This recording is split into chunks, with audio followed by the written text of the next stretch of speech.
मंगिया भरबे करबौगे Mixed by SP मंगिया Nitish. भरबे करबौगे जला बढ़ारी देवो घर में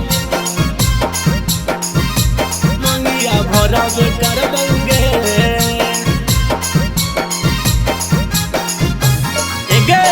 रुसो हखी काहे पगली बन जो कवरिया करबौ बियाहवा साचो देव घर नगरिया सुना रुसो हखी काहे पगली बन जो कवरिया करबौ बियाहवा साचो देव घर नगरिया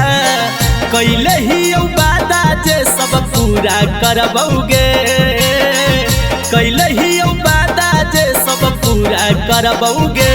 जलवा ढारी देव घर में मंगिया भरबे करबौगे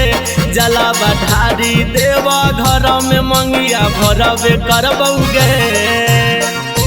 मंगिया भरबे करबौगे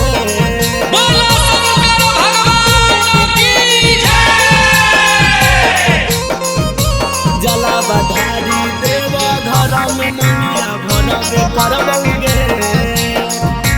मंगिया भरबे करबौगे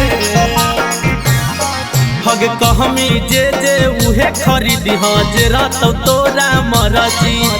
तोहरा पावेला कैले हलियौ भोला बाबा से अरजी भोला बाबा से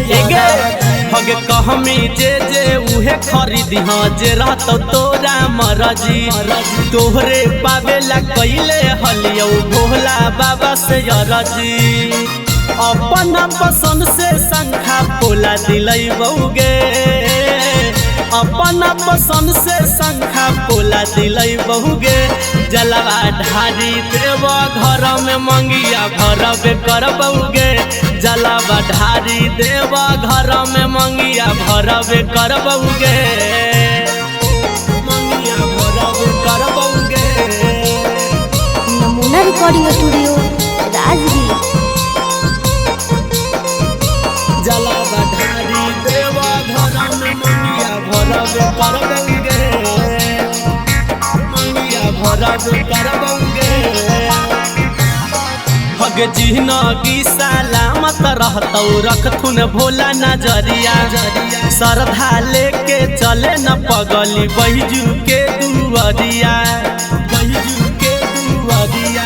हगे जिंदगी सलामत रहतौ रखथुन भोला नजरिया श्रद्धा लेके चले न पगली बहिजू के दुआरिया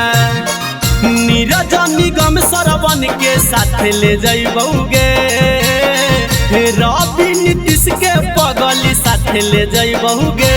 जलवा ढारी देव घर में मंगिया भरबे करबौगे जलवा ढारी देव घर में मंगिया भरबे करबौगे नमूना रिकॉर्डिंग स्टूडियो राजगीर.